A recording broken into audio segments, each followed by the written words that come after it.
In these uncertain economic times, you've got to do whatever you can to save money. One of our biggest expenses can be our cars, especially when unexpected repair bills hit. Not anymore. If you own a vehicle with less than 130,000 miles, is less than 12 years old, has a warranty about to expire, or even no warranty at all, you could stop paying for car repairs. Roadside assistance, towing, and rental coverage are all included. Don't wait for the next repair. Make one free call right now to see if you qualify. If your vehicle is less than 12 years old, has less than 130,000 miles, even if it's out of warranty, paying for car repairs can become a thing of the past. Call us right now and get your car protected before your next repair bill hits. Get protection and no more repair bills. Call 800-696-1030. Again, 800-696-1030. That's 800-696-1030.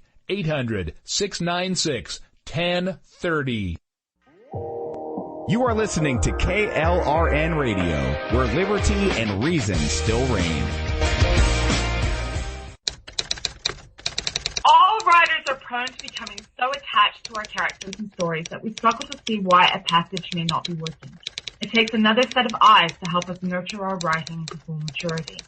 At Black Wolf Editorial Services, we strive to enable writers to develop and grow, shaping stories into masterpieces that can stand the test of time.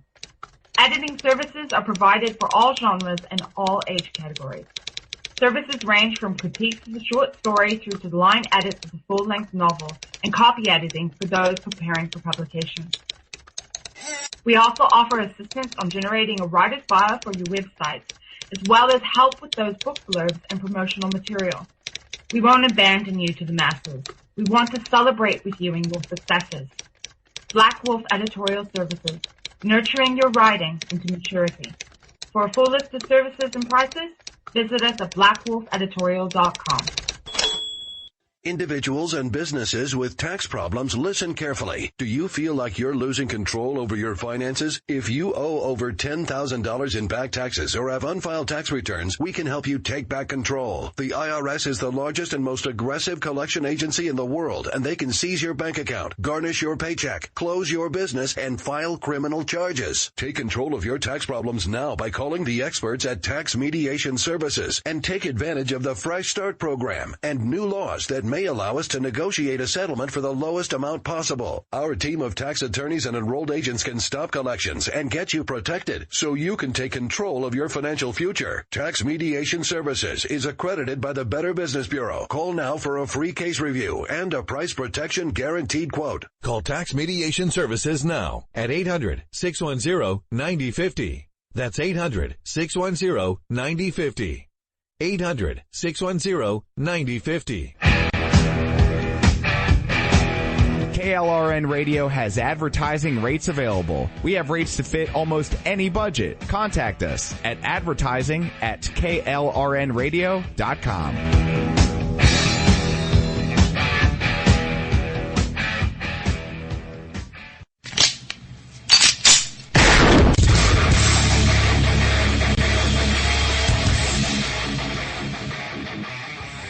This is Slickery Trigger for Rebel Road Tactical.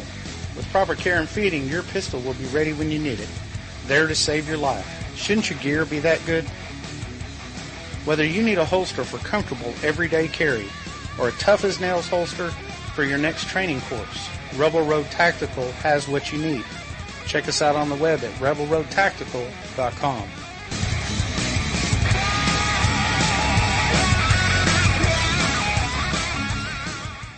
Tired of paying outrageous prices for Viagra? Well, we have great news for you. Now you can finally get Viagra at huge discounts. Healthy Man allows you to save up to $500 on Viagra. Why pay U.S. pharmacy prices of $15 per pill or more when you can get Viagra for less than $3 a pill? Call today and get 40 Viagra pills for only $99. This can cost as much as $600 at your local pharmacy. You can't afford not to call us. If you want Viagra at the lowest prices, never pay $15 $3 a pill pharmacy prices again. Get Viagra for less than $3 a pill. Call 1-800-516-7602 today and save up to $500 and get 40 pills for just $99. Healthy Man is fast, easy, and affordable. Operators are waiting at 1-800-516-7602 to take your call right now. Call 1-800-516-7602. That's 1-800-516-7602. Again, 1-800-516-7602.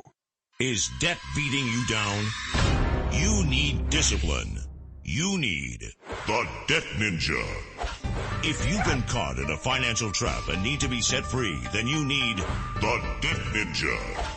Want to stop those harassing collection calls? Start saving thousands in interest and fees and get out of debt fast? Then you need to call the Debt Ninja. The Debt Ninja will find the best companies across the country that will help you consolidate all your bills into one easy payment, reduce your payments by 30 to 50%, and get you out of debt fast.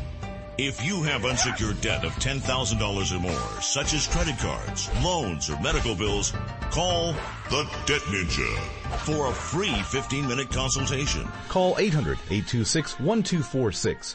800-826-1246. That's 800-826-1246. Call today. The Debt Ninja. You can call the Conservative Commandos radio show at 856-227-1360. Your opinion counts at 856-227-1360. This is Congressman Alan West, and you're listening to the Conservative Commando radio show. Welcome, everybody, and welcome, fellow patriots, and welcome once again to the Conservative Commandos radio show. I'm Rick Trader, coming to you live from the studios of the Conservative Commandos radio network at WNJC 1360 in Philadelphia and around the world on the internet with American Patriots Broadcasting, TalkStream Live, SHR Media, K98 Talk, iHeartRadio, AM, FM 24/7. We're everywhere.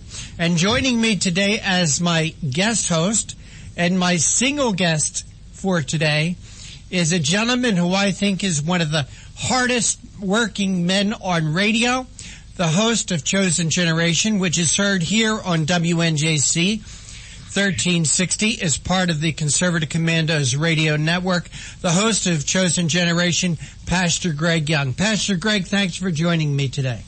Hey, Rick, it's great to be with you as always. Love being on with you and, the Conservative Commandos. Your website fires up every time. Every time I jump on your website, I get the player. But anyway, we're also, folks, you can catch us right now live on Facebook.com/Chosen Generation Radio.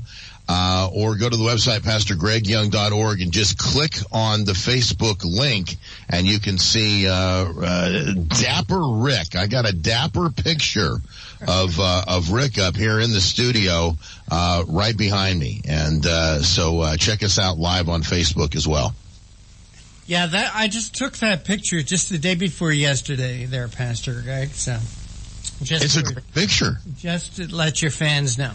So we are here today. We are going to rehash last night's presidential debate that was seen on Fox News, hosted by Chris Wallace, and the presidential rivals were at the University of Nevada, Las Vegas last night, and they were there for the third and last debates of the bitterly contested race for the White House. Featuring Hillary Clinton and Donald Trump. And what we're going to do is we're going to do a bit of a stop the tape that when we're going to play parts of the debate last night, and when Pastor Greg or myself wants to comment about the question or the answer or our commentary, we will do that. And we'll be doing that for the next 2 hours, so we expect to have a lot of fun with that. Mr. John Forsyth Jr. is here with me in the studio, and he'll be doing the yeoman's work. So we're going to bypass a lot of the introductions and stuff like that and get right to the tape. So with that, John, give it a buzz.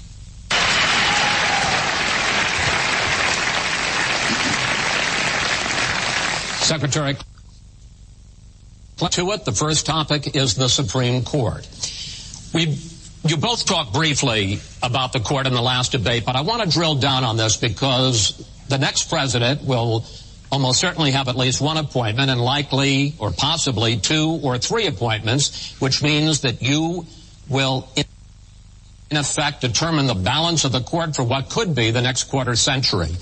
First of all, where do you want to see the court take the country? And secondly, what's your view Constitution should be interpreted? Do the founders' words mean what they say, or is it a living document to be applied flexibly according to changing circumstances? In this segment, Secretary Clinton, you go first. You have 2 minutes. Thank you very much, Chris, and thanks to UNLV for hosting us. You know, I think when we talk about the Supreme Court, it really raises the central issue in this election. Namely, what kind of country are we going to be?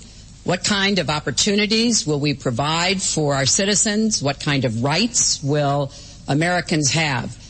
And I feel strongly that the Supreme Court needs to stand on the side of the American people, not on the side of the powerful corporations and the wealthy. For me, that means that we need a Supreme Court that will stand up on behalf of women's rights, on behalf of the rights of the LGBT community, that will stand up and say no to Citizens United, a decision that has undermined the election system in our country because of the way it permits dark, unaccountable money to come into our electoral system. I have major disagreements with my opponent about these issues and others that will be before the Supreme Court. But I feel that at this point in our country's history, it is important that we not reverse marriage equality, that we not reverse Roe v. Wade, that we stand up against Citizens United, we stand up for the rights of people in the workplace, that we stand up and basically say the Supreme Court should represent all of us. That's how I see the court, and the kind of people that I would be looking to nominate to the court would be in the great tradition of standing up to the powerful, standing up on behalf of our rights as Americans. And what we have here, to having that opportunity. What we have is we have Hillary talking about the type of people who she would nominate to the Supreme Court. She's not interpreting the Constitution. What she's doing is she wants to appoint judges to push her liberal agenda. And that's the type of people that she chooses to bring to the Supreme Court.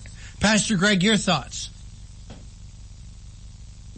This is precisely what we deal with when we're listening to and when we're dealing with progressives. And this is what they're shoving down the throats of our education system as well. We're no longer dealing with substantive issues like, reading, writing, and arithmetic.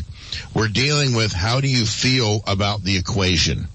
How do you feel about, whatever is going on? And so what she's telling us, folks, is that she is going to appoint justices who feel the same way that she does, who hold her ideology. Remember that the DOMA decision hinged on the fact that Sotomayor and Kagan said that Bill Clinton, Hillary's husband, was a homophobe.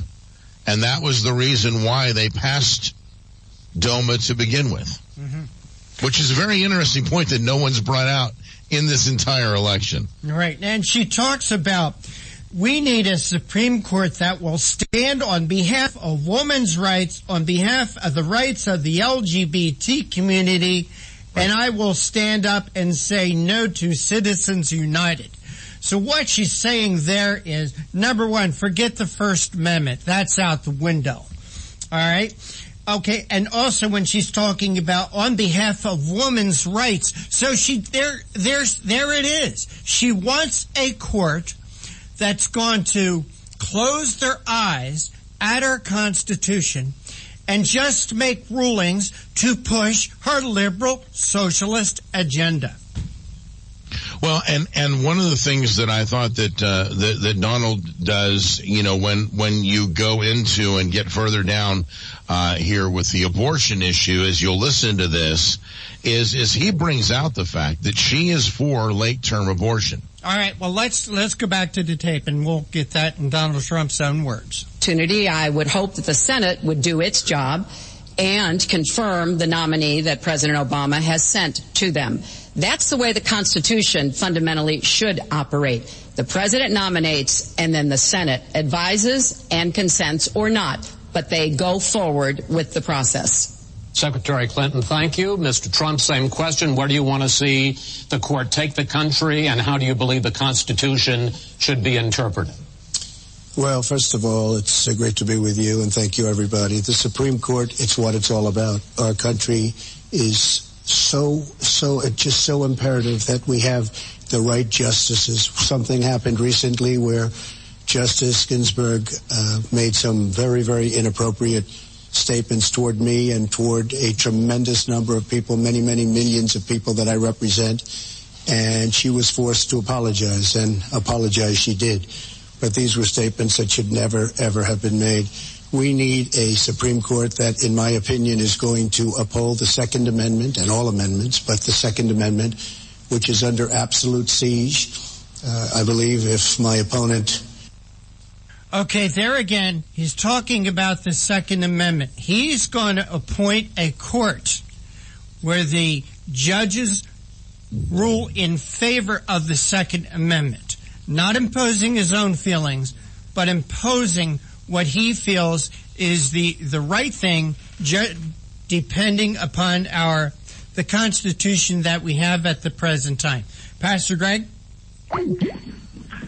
I didn't hear a thing. I'm sorry.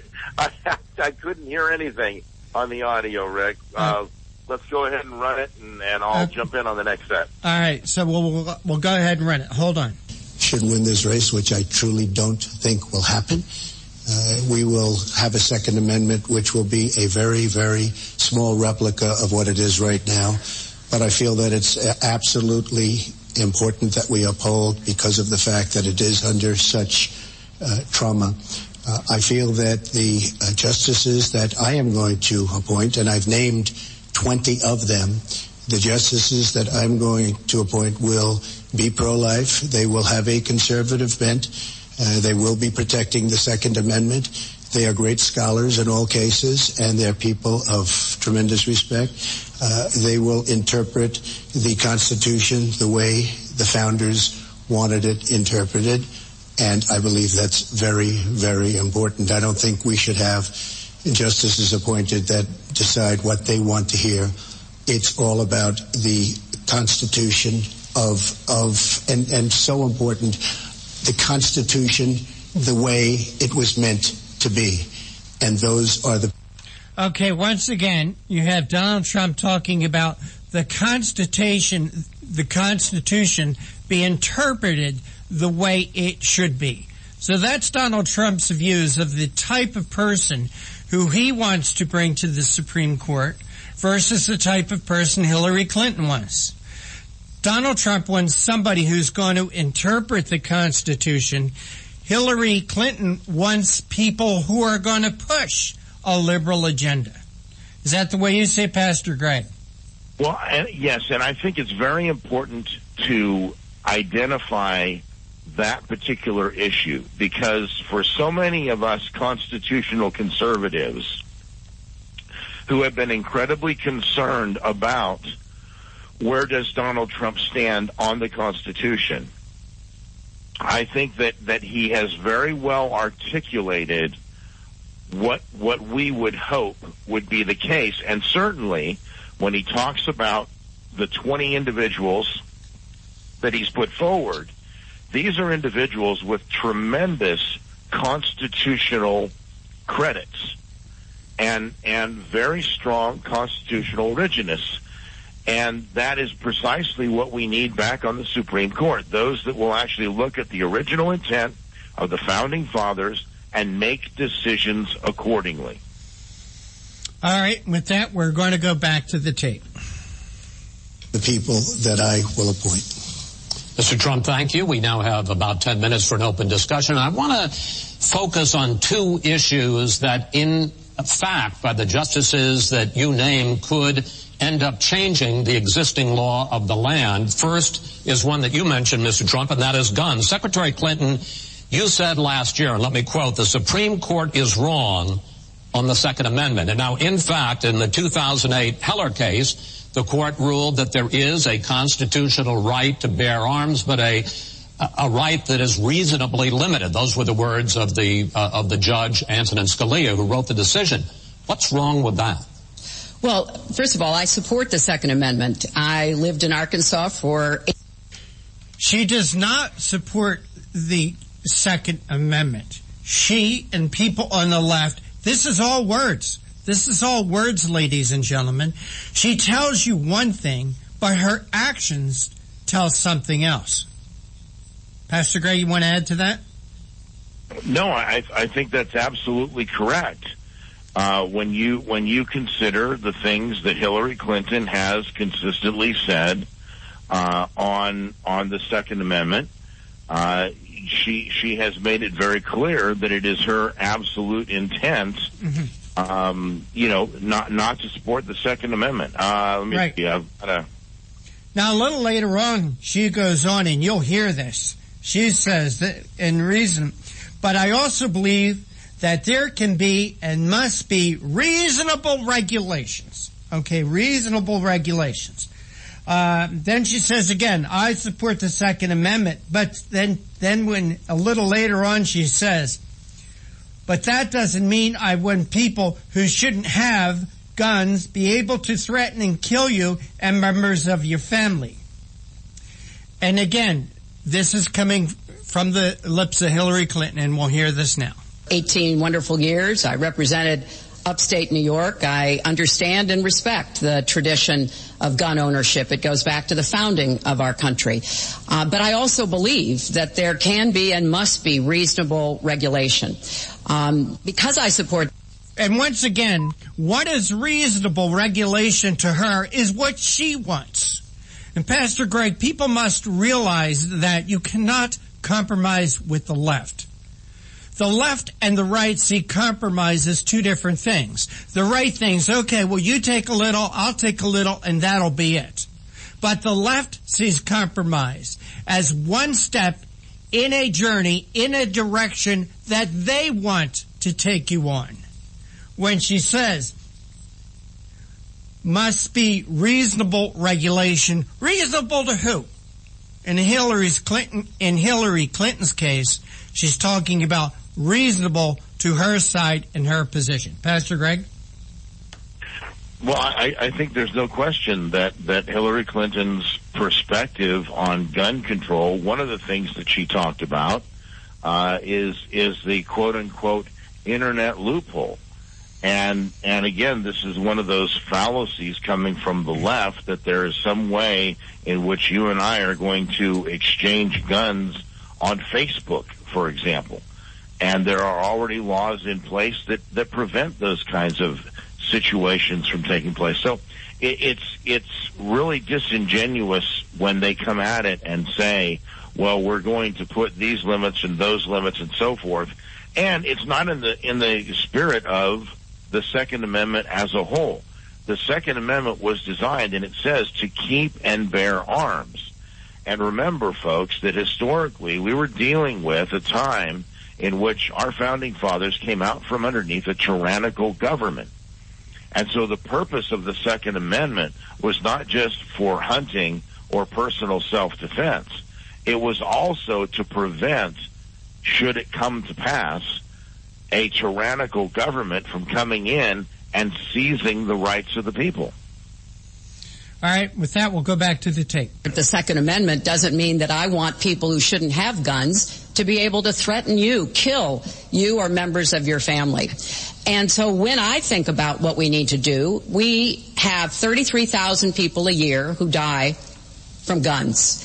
I think we need comprehensive background checks. Need to close the online loophole, close the gun show loophole. There's other matters that I think are sensible, that are the kind of reforms that would make a difference that are not... Once again, she's talking about what she wants.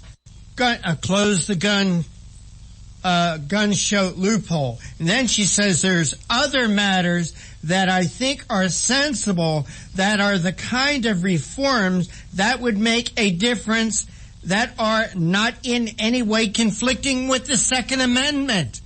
Well, what does the Second Amendment say, Pastor Greg? Does it? That you have the right to keep and bear arms. Now, there is no restrictions there, is there, Pastor Greg?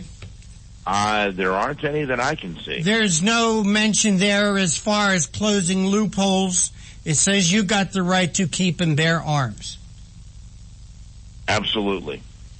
All right, with that, we'll go back to the tape. Not in any way conflicting with the Second Amendment. You mentioned the Heller decision, and what I was saying that you referenced, Chris, was that I disagreed with the way the court applied the Second Amendment in that case, because what the District of Columbia was trying to do was to protect toddlers from guns. And so they wanted people with guns to safely store them. And the court... Stop the tape. There you go. There you go again. What the left does is any issue they have, they throw the word toddlers or children, or we got to do it for the children, or we got to do it to protect women. And here it goes. She's talking about a case that went to the Supreme Court that ruled in favor of the Second Amendment.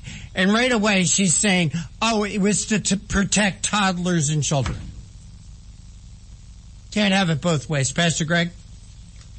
Well, again, and you can find an article at the Federalist that talks about this, simply the fact that it wasn't. The District of Columbia law bans handgun possession by making it a crime to carry an unregistered firearm and prohibiting the registration of handguns, provides separately that no person may carry an unlicensed handgun, but authorizes the police chief to issue one-year licenses. That was the juxt of it, okay? And the Supreme Court basically said, no, that the District of Columbia could not restrict, and that it was an unconstitutional restriction on an individual's constitutional right, the way that the city had put together their basic ban on handgun possession. Mm-hmm. All right, we're going to go ahead in the tape a little bit. And again, back to the tape last night, the debate between Donald Trump and Hillary Clinton. Says that you will name to overturn Roe v. Wade, which includes, in fact, states a woman's right to abortion. Well, if that would happen, because I am pro-life and I will be appointing pro-life judges, I would think that will go back to the individual states. But I'm asking you specifically, would you like to... If they overturned it, it'll go back to the states. But what I'm asking you, sir, is do you want to see the court overturn? You just said you want to see the court protect the Second Amendment. Do you want to see the court overturn Roe v. Wade? Well, if we put another 2 or perhaps 3 justices on, that's really what's going to be... that will happen. Okay, we're going to stop the tape. Pastor Greg? Yeah. Sorry, I was saying stop the tape. This is something that's incredibly important to understand for a constitutional conservative who believes that we are a republic, not a democracy, as our founding fathers intended. And it was pointed out, there was actually an article also that was written. I want to give Charisma News some credit here because they wrote about this morning. And that is, Donald Trump just made a very strong constitutional statement. He said that when Roe v. Wade is overturned federally, that the decision will go back to the states. Folks, that is a true constitutional perspective on these issues. Mm-hmm. They are issues that should be decided on a state-by-state basis. I am pro-life. I am absolutely against the murder and spilling of innocent blood. But from a constitutional perspective, it needs to go back to the states and let each state make its decision predicated on the 10th Amendment. All right, with that, we'll go back to the tape. And that'll happen automatically, in my opinion, because I am putting pro-life justices on the court. I will say this, it will go back to the states, and the states will then make a determination. Secretary Clinton. Well, I strongly support Roe v. Wade, which guarantees a constitutional right to a woman to make the most intimate, most difficult in many cases decisions about her health care that one can imagine. Okay, so once again, you got Hillary Clinton says she strongly supports Roe v. Wade.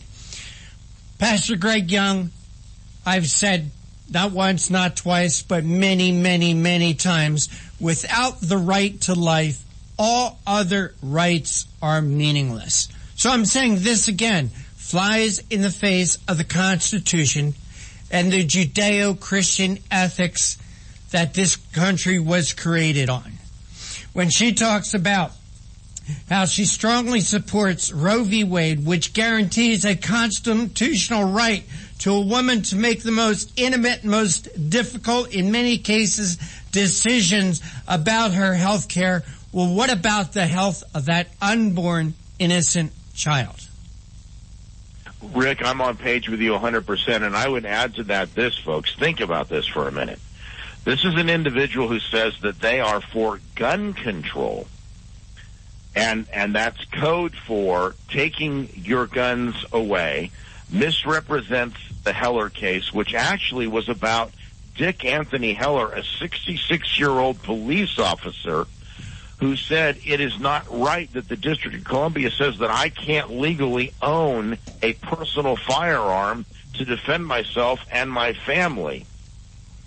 Not about toddlers, but she wants gun control because a gun might kill someone. Mm-hmm.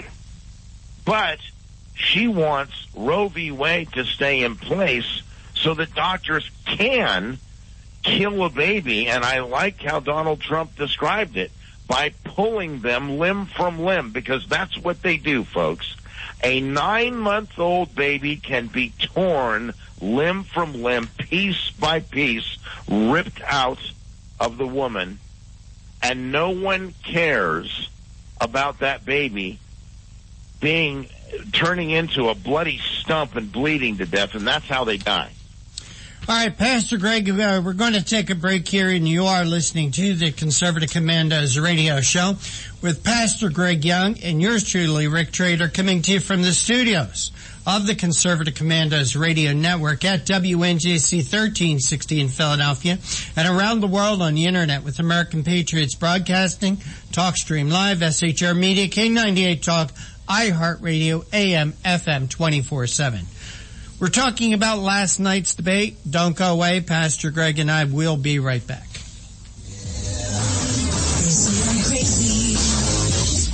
I really don't care. That's my prerogative. They say I'm nasty, but This is Rick Trader, host of the Conservative Commandos radio show. And I'm John Forsyth, owner of WNJC Radio. Fellow patriots, the Conservative Commandos radio show is for conservatives, about conservatives, and by conservatives. We are patriots who want to take our country back from the likes of Barack Obama, Harry Reid, George Soros, and Nancy Pelosi. But we can't keep up this fight without your critical support today. Can you help? Please go to www.helpccrs.com right now and make a donation by credit card or PayPal. That's www.helpccrs.com. Our goal is to expose the liberal agenda and distortions. We are fighting to spread the truth about political issues, political leaders, and conservative issues and values. Our hosts are not paid. In fact, we buy our own airtime, studio time, and pay our own expenses. We created the show because we are trying to make a difference. So can you help the CCRS expose the truth in 2014 and beyond? Go to www.helpccrs.com. Help keep the Conservative Commandos radio show on the air by going to www.helpccrs.com and make a donation today to return our country to the conservative roots created by our founding fathers. Since 2011, we have been calling for a national commitment from all Americans to participate in an annual event to honor all of the victims and their families who suffered during and after the most devastating event to ever take place on American soil. We all remember those horrible scenes of destruction on September 11th, 2001 that unfolded right before our eyes, either up front or on television. We continue to ask every American to participate in the united action of prayer, which is simply to stop whatever you are doing at precisely 9 a.m. and 11 a.m. to either observe 1 minute of silence or to offer a prayer to honor the memory of those who are directly affected by this unforgettable scene of destruction. Please include a prayer of thanks for living in a country where even something as horrific as 9/11 could not weaken our spirit. This year, we would like to ask one more thing as a show of unity since we are still fighting with the enemy who caused the 9/11 tragedy. Would you display the flag for the day at your home, on your car, bike, or anywhere you can display Old Glory? Let's show our enemies that we can still unite in our love for our country. I'm Pastor Christina Lamanier. I'm a concerned mother and grandmother, and I urge you to vote for Donald Trump. Our Commander-in-Chief's highest priority is to secure the safety and freedom of Americans of every race, creed, and color. Trump will solve the ISIS crisis quickly and utilize the talents of people like Mayor Rudy Giuliani to restore law and order in our streets. Donald Trump will build the wall, secure our borders, and bring back jobs and prosperity to America by slashing taxes, cutting government waste, stamping out political correctness, harnessing our abundant natural resources, unleashing the patriotism and genius of we the people. Always remember, there is a special place in heaven for followers of Jesus Christ. For more information, log on to INRASuperPAC.com. INRA Super PAC paid for this ad and is solely responsible for its content, not authorized by any candidate or its committee. What does it take to be the leader in production systems technology? To be the one company that solves production problems at any plant, for any product, and with any technology? It takes a 30-year record of success. It takes total mastery of complex technologies with a history of delivering success every time, without fail. Only one company can claim that high ground in manufacturing line optimization, data automation, and systems integration, and that's Philadelphia Control Systems. In factories worldwide, Philadelphia Control Systems programs, software, and engineering solutions deliver optimal performance and output flow with a record that can't be matched. Any plant, any product, any technology. Philadelphia Control Systems, the leader in production automation since 1982. 800-335-9811. PCS4automation.com. That's PCS, the number 4, automation.com. The Conservative Commandos radio show is expanding to become the Conservative Commandos radio network. We're establishing a front line of conservative radio broadcasters and ironclad patriots to declare war against the madness of liberalism and the Obama administration. Are you tired, as I am, about the disregard for our Constitution? Do you still have faith in the American dream? Are you looking for sensible, smart radio? If so, listen to the Conservative Commandos radio network every weekday from 11 a.m. to 5 p.m. on WNJC Radio 1360 a.m. or around the world on the internet at WNJCradio.com. Check out our websites, ConservativeCommandosRadioNetwork.com and CCRN.com for rebroadcasts and network updates. We are the Conservative Commandos Radio Network, where even more newsmakers go to be heard.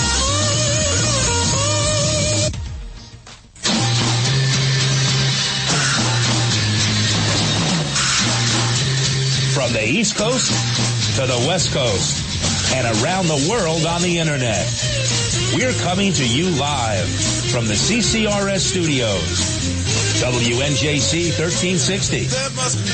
This is the Conservative Commandos radio show with your host, Rick Trader. The Conservative Commandos radio show, where the newsmakers go to be heard.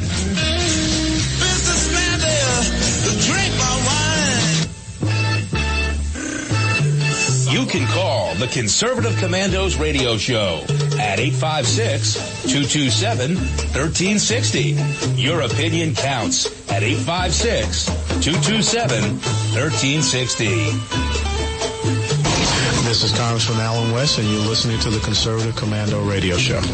Welcome back to the Conservative Commandos Radio Show with Pastor Greg Young, host of Chosen Generation, and yours truly, Rick Trader. And if you'd like to hear a rebroadcast of our shows, check out our website, ccrshow.com or ccrsnetwork.com, or at noontime, log on to roarradio.net, or at 11 p.m., highplainsdailynews.com, or you could hear our show any time of the day from your telephone by calling 832-999-1199. So Pastor Greg Young and I are replaying last night's presidential debate with Hillary Clinton and Donald Trump, and with that, we'll go back to the tape. And in this case, it's not only about Roe v. Wade. It is about what's happening right now in America. So many states are putting very stringent regulations on women that block them from exercising that choice, to the extent that they are defunding Planned Parenthood, which, of course, provides all kinds of cancer screenings and other benefits for women in our country. Donald has said he's in favor of defunding Planned Parenthood. He even supported shutting the government down to defund Planned Parenthood. I will defend Planned Parenthood. I will defend Roe v. Wade, and I will defend women's rights to make their own health care decisions. And we have come too far to have that turned back now. And indeed, he said women should be punished, that there should be some form of punishment for women who... Let's stop the tape there for a second, John. Pastor Greg. Yeah. It really aggravates me when I hear Planned Parenthood being defended. Let's talk about Planned Parenthood and what it is. It is an abortion mill. When they talk about prenatal health and cancer screening and all that, those services at Planned Parenthood are very minimal, and there are thousands and thousands, if not millions, of other places that women can go to for prenatal care and cancer screenings. Planned Parenthood is an abortion mill. 80% of their money comes from abortions. So I'm tired of hearing this excuse that Planned Parenthood, and by the way, we're not talking about closing Planned Parenthood per se. We're talking about cutting off federal funds for Planned Parenthood. Well, there's no question. And, one of the biggest health risks for women that they talk about is, hang on, I want to play this for you. First of all, Ms. Richards, in the annual report, Planned Parenthood's annual report, says that you are providing over 489,000 breast cancer screenings. And you've stated that none of your clinics actually have the mammogram machines. How many of your affiliates have those mammogram machines? Well, our health centers are part of our affiliates. We have more than 650 health centers. So affiliate is simply the corporate structure for those health And how many of them have mammogram machines? The affiliate isn't a health center. Okay, I think I spoke earlier, we do not have mammogram machines at our health centers. Bingo! They don't have mammogram machines at their health centers.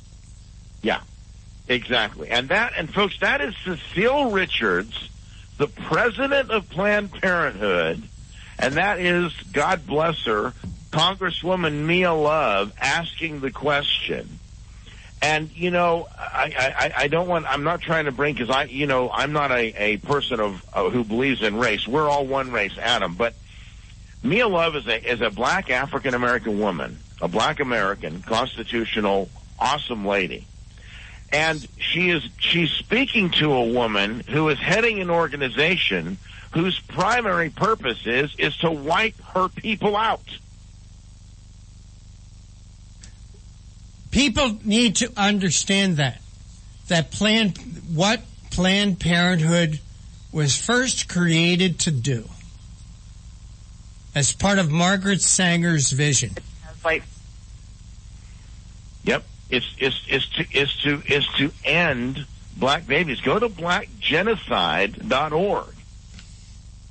All right, from there we're going to go ahead a little bit on the tape. Okay. WikiLeaks that you said this, and I want to quote, "My dream is a hemispheric common market with open trade and open borders." So that's the question. That's the question. Please quiet, everybody.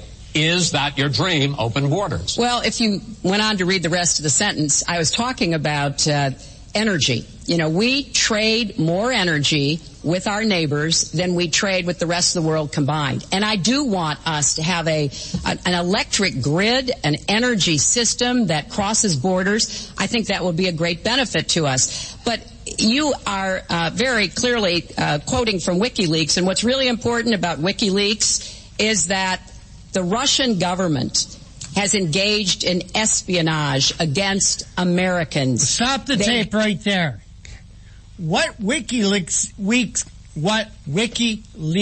did was to expose Hillary Clinton's lies. What it did was exposed her emails that she tried to delete. And what she's saying, this is a person that has gotten caught with their hand in the cookie jar and is pointing over there and say, look at them, look at those Russians. You know, Pastor Greg, she talks about the Russians and WikiLeaks the way she talked about a video that caused 4 dead Americans in Benghazi. There's no question. Well, you know, let me see. I was going to go back to a tweet that I sent out last night when she did this. Well, one of them, of course, we've already kind of got past it, but Hillary lies. Let's kill babies at 9 months. Let's have no nation at all. Here we go. Hillary lies. I want open borders. Look, it's a Russian conspiracy. You know, as if the Russians manipulated the emails that were sent out that identified backing up what she said. And it's really hilarious. I'm doing a search on this. Hillary Clinton wants open borders. So guess who says that that's not true? Hillary Clinton. Well, PolitiFact. Oh, okay. Who are they?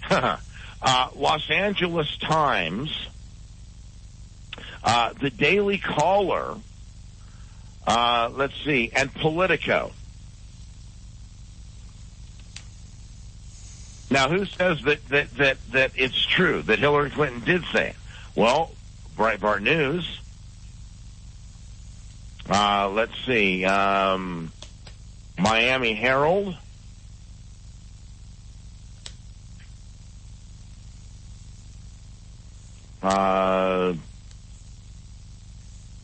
ABC News doesn't want to let it go, but they can't really debate it. Washington Times. It's just interesting, Rick, when you consider, that she makes these statements, and the media bias has become so bad, so horrendous, that they will lie and make excuses for her because they're that committed to seeing this country taken over by socialists and communists. You know, also, Pastor Greg, when Hillary Clinton, when people on the left talk about comprehensive immigration, when they talk about what are they talking about? Comprehensive immigration reform. Once again, they're nice words to mask what they want to do. They want to open the borders, let anyone come here for any reason. This is their idea of comprehensive immigration reform. Just like they call something else justice reform. We need justice reform. They want to basically open the prison doors to anyone unless they are convicted of murder or rape. They want to open the doors. So we have to be careful of listening to these words. Comprehensive immigration reform, justice reform. Pastor Greg, it's my argument. It's my argument that we have immigration laws on the books. The problem is they're not being enforced. Those laws are not being enforced. No, they're not being enforced, and it was interesting because, again, Donald Trump makes that point last night when he said that there have been nearly 2 million that have been deported during Obama's time in office simply because of the fact that they were caught and sent back. Now, of course, the problem is that there are the incentives that are there for them to come back, and the fact that we have such a porous border that in many instances they may be sent away, but they immediately turn around and come back in. All right, with that, we'll go back to the tape. Yep. Have hacked American websites, American accounts of private people, of institutions. Then they have given that information to WikiLeaks for the purpose of putting it on the internet.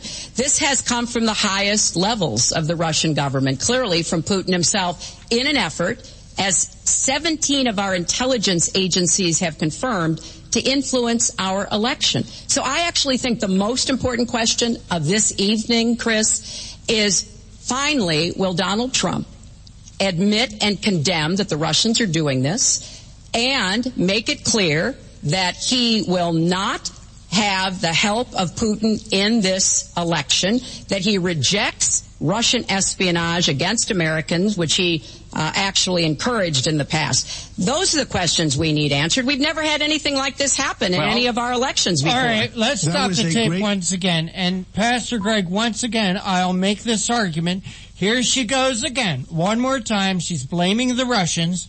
She got caught with her hand in the cookie jar. She has been exposed as a liar and a cheat. Her emails that WikiLeaks has recovered her prove that. So instead of talking about her emails, once again she's talking about the Russians. Let's talk about what was in those emails, Hillary Clinton.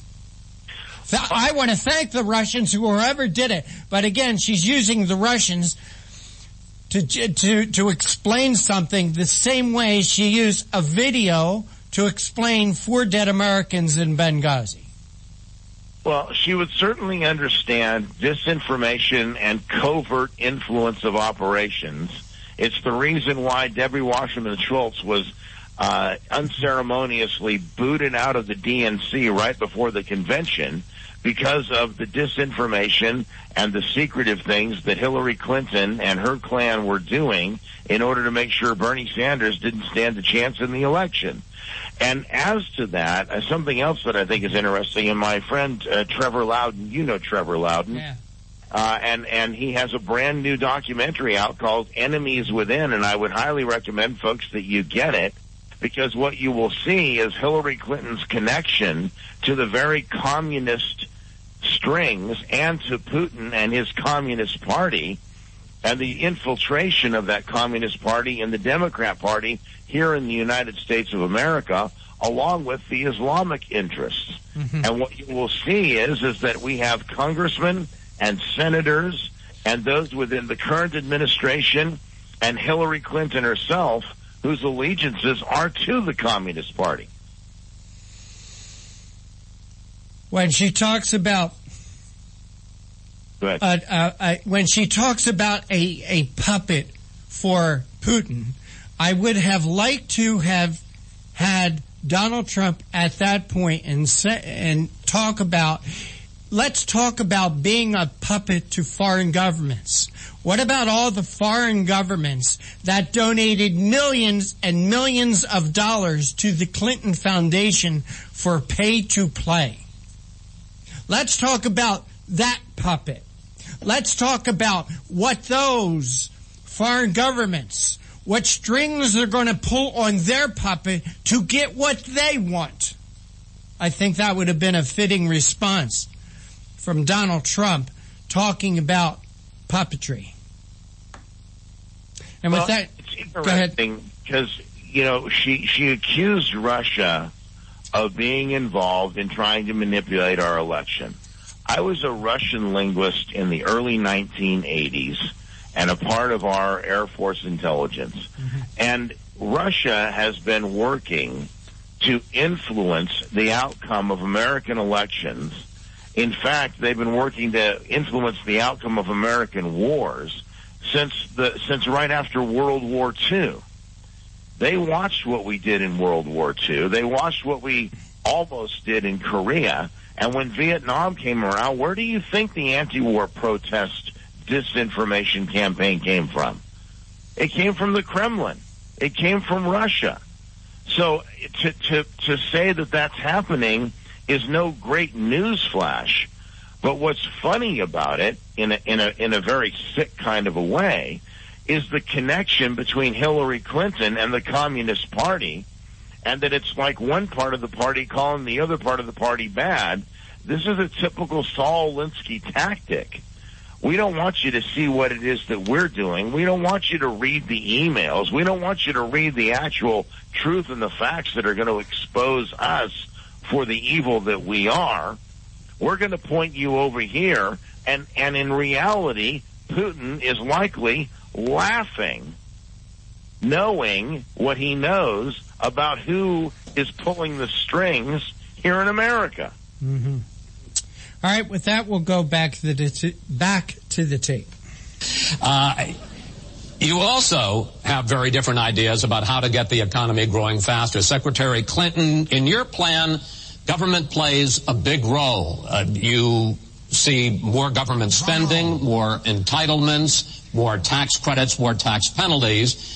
Mr. Trump, you want to get government out with lower taxes and less regulation. Yes. We're going to drill down into this a little bit more, but in this overview, please explain to me why you believe that your plan will create more jobs and growth for this country and your opponent's plan will not. In this round, you go first, Secretary Clinton. Well, I think when the middle class thrives, America thrives. And so my plan is based on growing the economy, giving middle class families many more opportunities. I want us to have the biggest jobs program since World War II, jobs in infrastructure and advanced manufacturing. I think we can compete with high-wage countries, and I believe we should.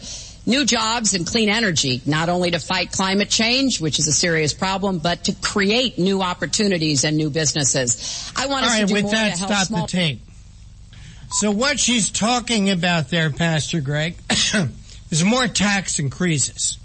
She talks about, I want to have the biggest jobs program since World War II, jobs in infrastructure and advanced manufacturing.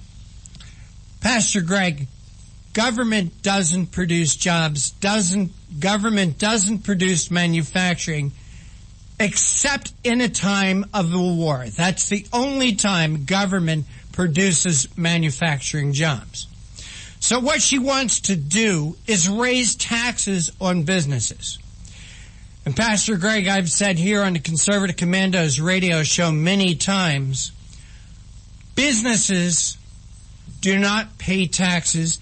Businesses collect taxes from the consumer for the goods and services that they provide.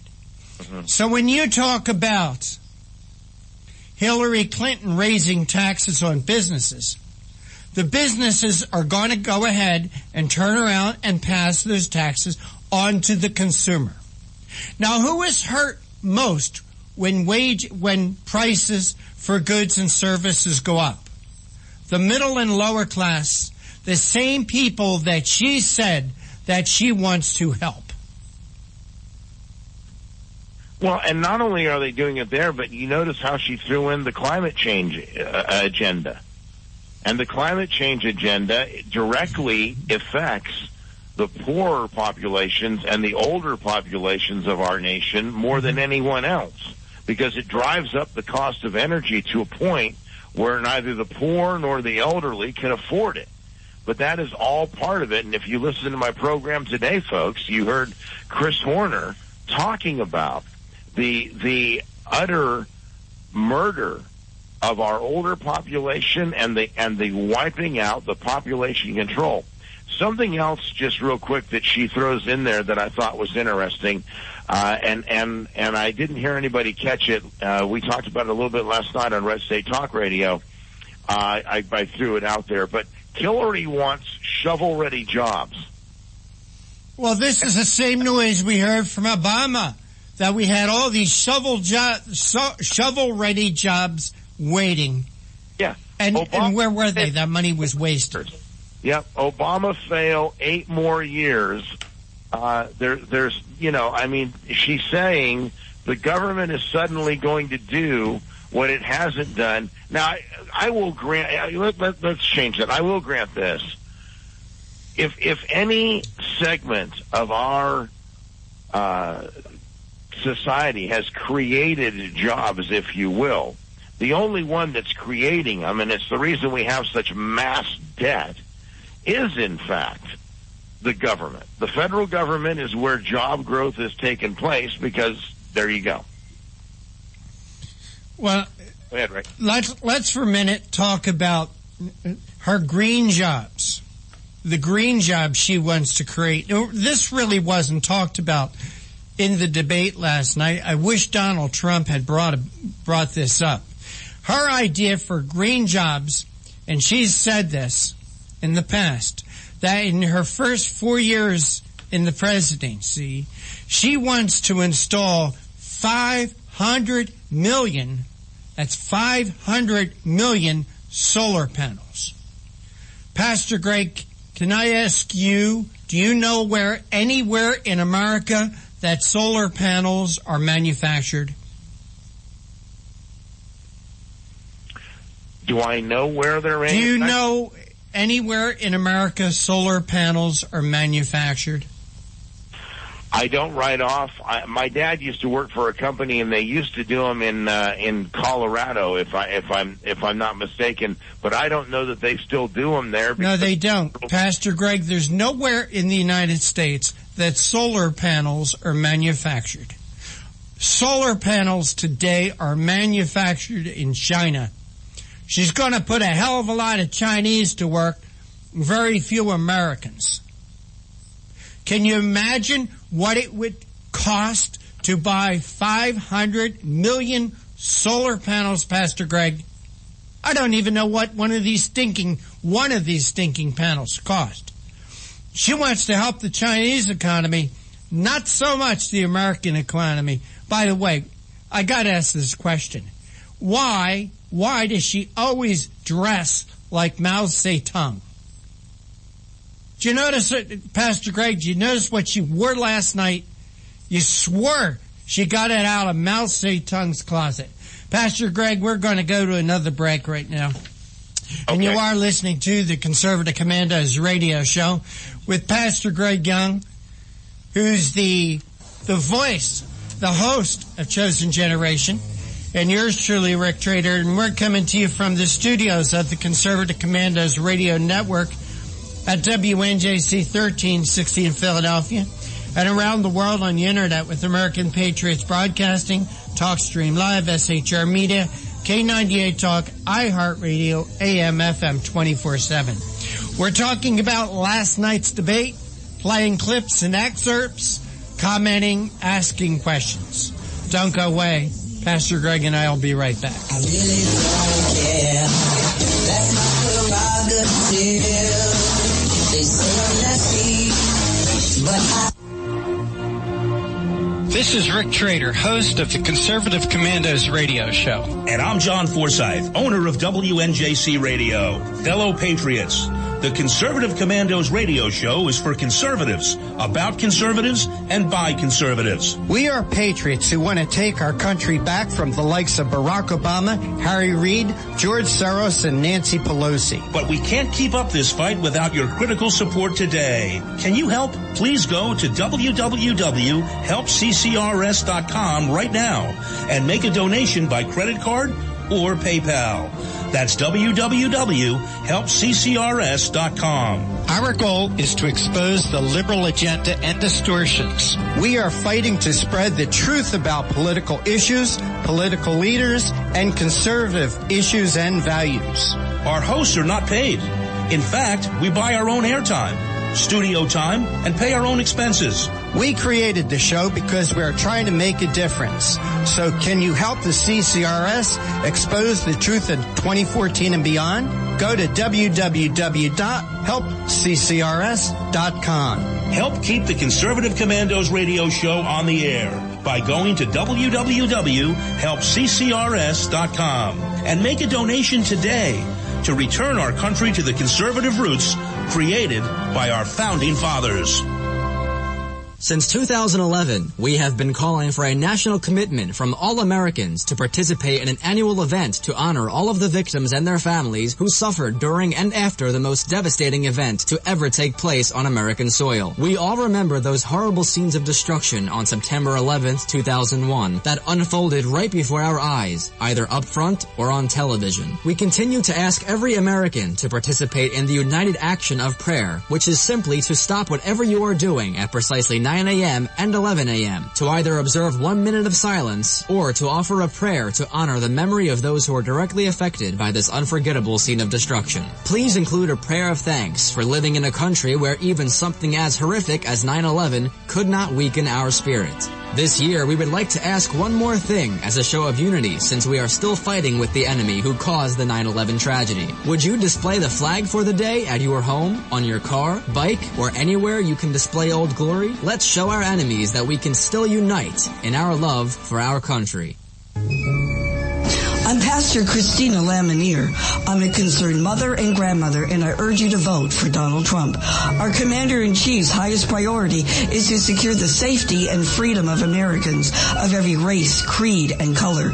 Trump will solve the ISIS crisis quickly and utilize the talents of people like Mayor Rudy Giuliani to restore law and order in our streets. Donald Trump will build the wall, secure our borders, and bring back jobs and prosperity to America by slashing taxes, cutting government waste, stamping out political correctness, harnessing our abundant natural resources, unleashing the patriotism and genius of we the people.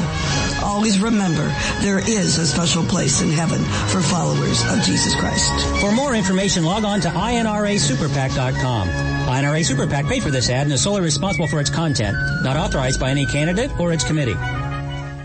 What does it take to be the leader in production systems technology? To be the one company that solves production problems at any plant, for any product, and with any technology?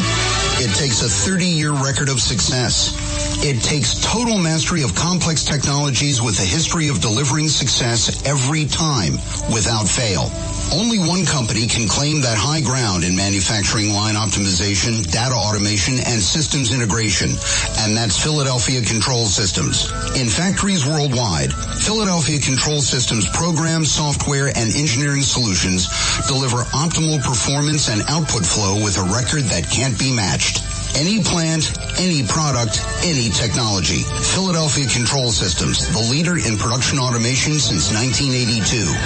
800-335-9811. PCS4automation.com. That's PCS, the number 4, automation.com. The Conservative Commandos radio show is expanding to become the Conservative Commandos radio network. We're establishing a front line of conservative radio broadcasters and ironclad patriots to declare war against the madness of liberalism and the Obama administration. Are you tired, as I am, about the disregard for our Constitution? Do you still have faith in the American dream? Are you looking for sensible, smart radio? If so, listen to the Conservative Commandos radio network every weekday from 11 a.m. to 5 p.m. on WNJC Radio 1360 a.m. or around the world on the internet at WNJCradio.com.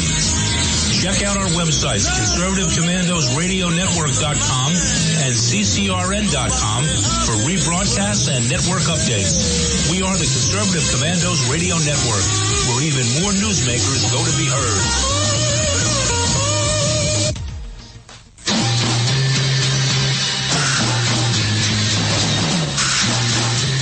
From the East Coast to the West Coast and around the world on the internet, we're coming to you live from the CCRS studios, WNJC 1360.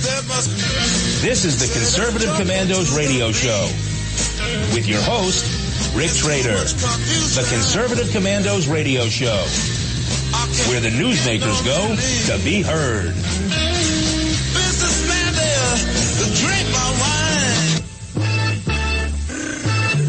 You can call the Conservative Commandos radio show at 856-227-1360. Your opinion counts at 856 227-1360. This is Congressman Alan West, and you're listening to the Conservative Commando radio show.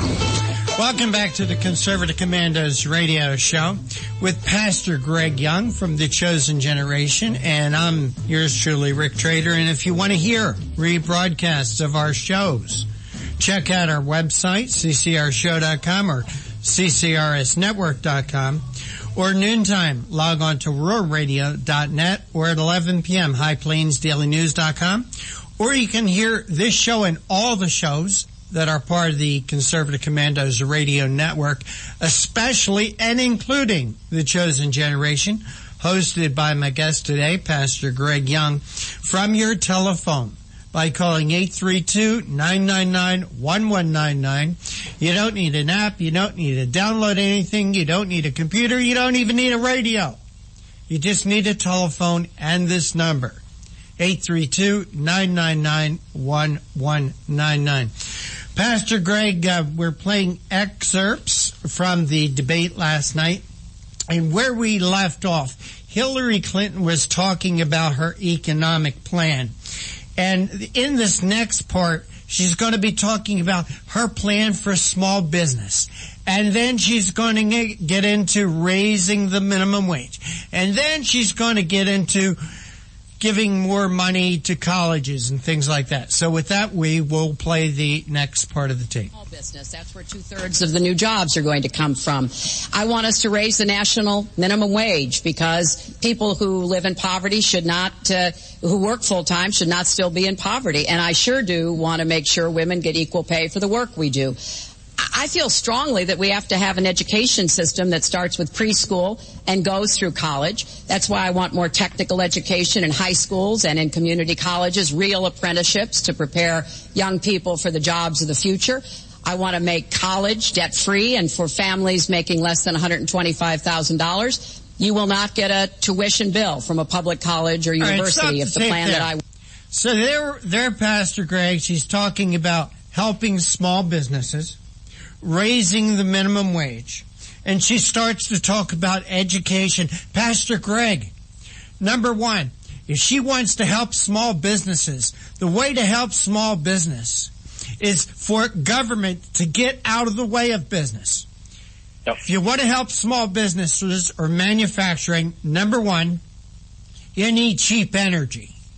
If you force us to get our energy from wind and solar, where it costs 6 times as much to get energy from wind and solar as it does from conventional energy, that cost is passed on, not just to the consumer, but to manufacturing.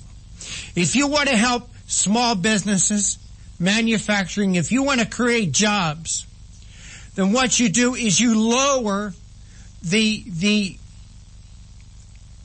burden of government regulations.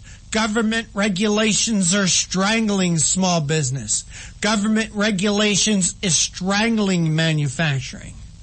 If you want to help get small business going, if you want to help get manufacturing going, you and your friends in the unions have to stop chasing businesses out of the country.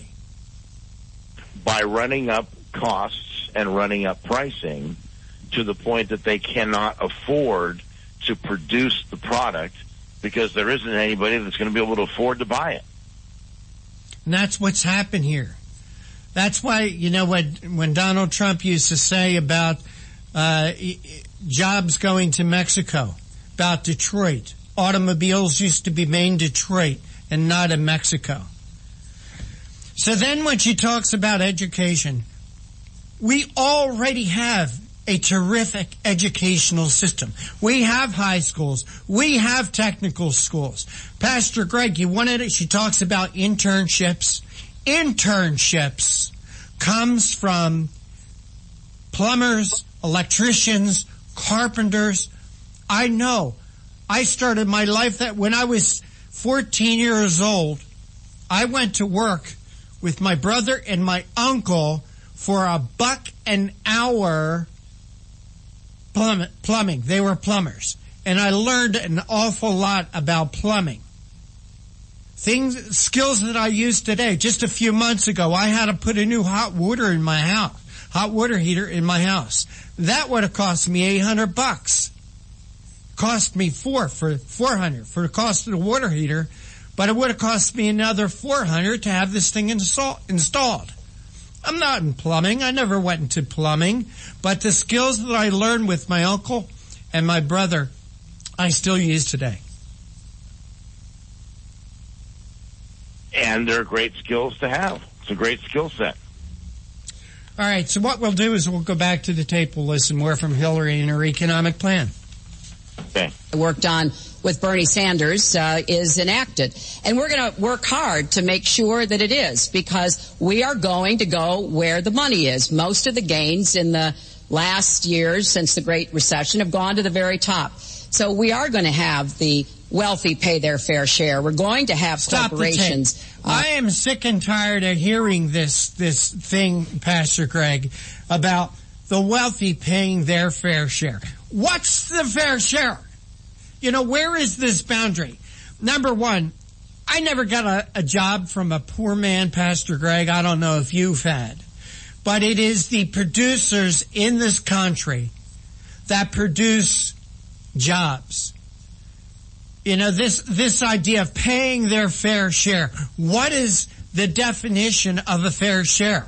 I mean, the line keeps changing. They keep moving the line, Pastor Greg, of what a fair share is. When the income tax was started back in 1860s to pay for the Civil War, it was 1%. Now it's a whole lot more than it's upwards of 40%. Where is the line for your fair share, their fair share? Who defines what fair share is?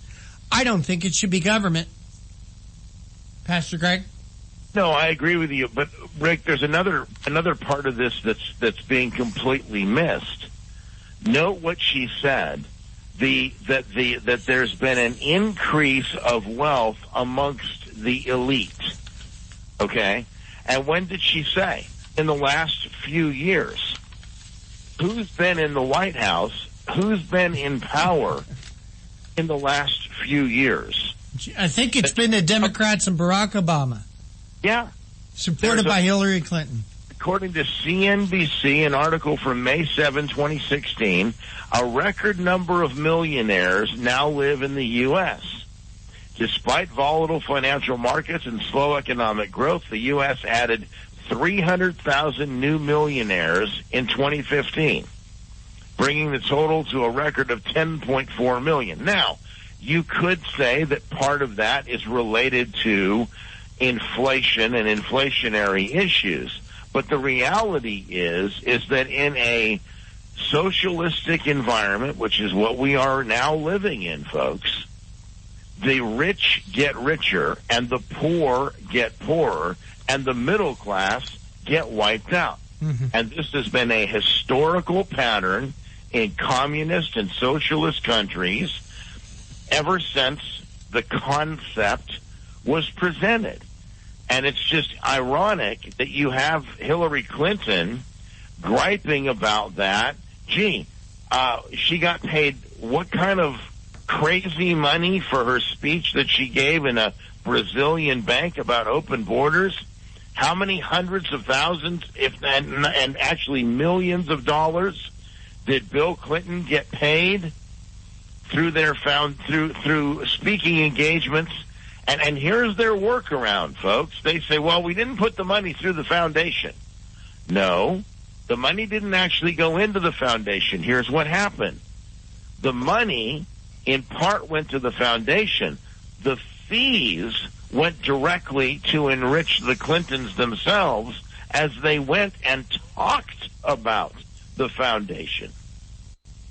They got a speaking fee that lined their pockets, and then they did favors for those that paid into the foundation. Well, talking about the other question it needs to be asked about Hillary Clinton is this, and I've talked about it here on the Conservative Commandos radio show before. When Bill and Hillary left the White House, in 2001. She claimed they were so broke they had to steal furniture and silverware out of the White House. A mere 15 years later, now keep in mind what she's been doing in the last 15 years. She served time in the U.S. Senate, 8 years in the U.S. Senate. She also served 4 years as Secretary of State.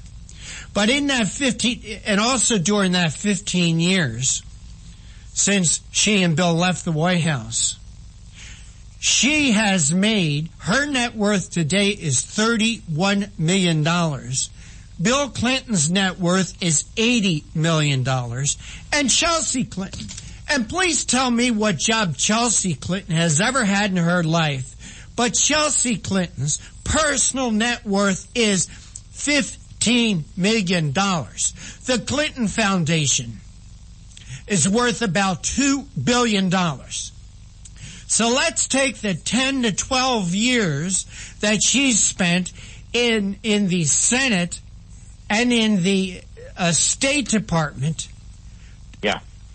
Subtract that from the last 15 years, 4 years. She's made an awful lot of money in that 4 years, unless she's also made that money while she was in the Senate and while she was Secretary of State. Again, as I was talking earlier, when you want to talk about puppets and where she got this money and who's pulling the strings that are attached to her now, that's what I would like to know. Well, you just, Rick, you just nailed that one, and I think you hit it out of the park. And what I mean by that, folks, is listen to what Rick described when he describes Chelsea Clinton. Chelsea Clinton has done nothing. And she's worth $15 million. $15 million. She's created nothing. She's manufactured nothing. She's produced wealth for no one. Now I'll grant you, there are articles that talk about her going down to Haiti and identifying some issues that were happening down there, and good for her. Kudos for her for that, okay? How many people, Pastor Greg, when you talk about that, how many Americans have been in the Peace Corps and went to places like Haiti or Africa or Central or South America? I have a friend right now whose daughter is in the Peace Corps. She's in Africa. I'm sure she's not going to come back with $15 million.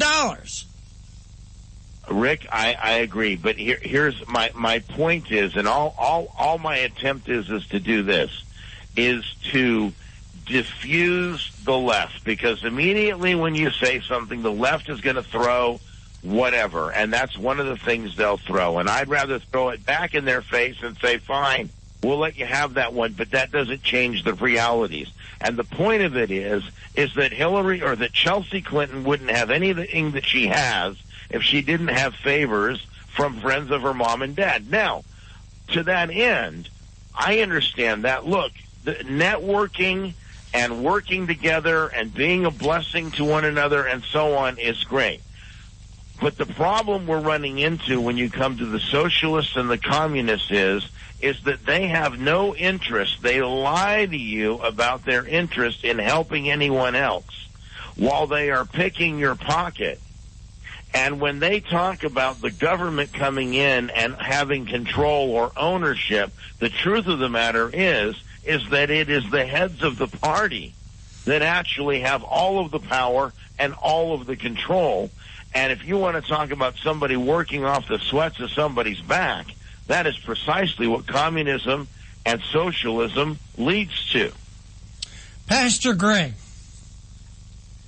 number one, what is wrong with tax cuts? Apparently JFK didn't think there was anything wrong with tax cuts because he instituted one of the largest tax increases or tax cuts in our country. Ronald Reagan, the Reagan economy, what fueled the Reagan economy was tax cuts. All the Democrats want to call it trickle down. That's what they call it, but that's not what Reagan's tax cuts were. Tax cuts puts the money or leaves the money in the hands of the people who actually earned it. And this government entitlement to think that they could take whatever they want of what you earned at any time that they want to is a ridiculous idea and borders on communism. So for Hillary Clinton to talk about people must pay their fair share, what does government do for the money? They confiscate the money from people who actually earned it. And what do they do with it? They do things to keep themselves in power. And fair share actually should be relegated to percentages, if you stop and think about it, folks. How about fair share? The majority, the vast majority of the money should stay in the hands of the producer. Hey, Pastor Greg, we're going to move ahead in the debate a little bit. And Mr. John Forsythe Jr., play the tape again. They say with oil prices as low as they are right now, that's unrealistic as well. Your responses? So I just left some high representatives of India. They're growing at 8%. China is growing at 7%, and that for them is a catastrophically low number. We are growing. Our last report came out, and it's right around the 1% level, and I think it's going down. Last week, as you know, at the end of last week, they came out with an anemic jobs report, a terrible jobs report. In fact, I said, is that the last jobs report before the election? Because if it is, I should win easily. It was so bad. The report was so bad. Look, our country is stagnant. We've lost our jobs. We've lost our businesses.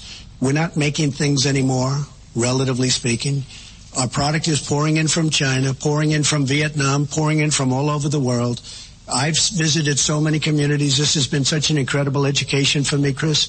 I've gotten to know so many. I've developed so many friends over the last year, and they cry when they see what's happened. I passed factories that were thriving 20, 25 years ago, and because of the bill that her husband signed and she blessed 100%, it is just horrible what's happened to these people in these communities. Now, she can say that her husband did well, but boy, did they suffer as NAFTA kicked in, because it didn't really kick in very much, but it kicked in after they left. Boy, did they suffer. That was one of the worst things that's ever been signed by our country. Now she wants to sign Trans-Pacific Partnership, and she wants it. She lied when she said she didn't call it the gold standard in one of the debates. She totally lied. She did call it the gold standard, and they actually fact-checked, and they said I was right. I was so honored. I want to give you a chance to briefly speak to that, but I want to... Let's talk about the Clinton economy. The Clinton economy, Pastor Greg, was fueled, in my opinion, by two things. Number one, the Clinton economy was fueled by the Reagan economy. 4 years after Reagan left office, the Clinton people came into office, and the economy was booming, and it was thanks to Ronald Reagan.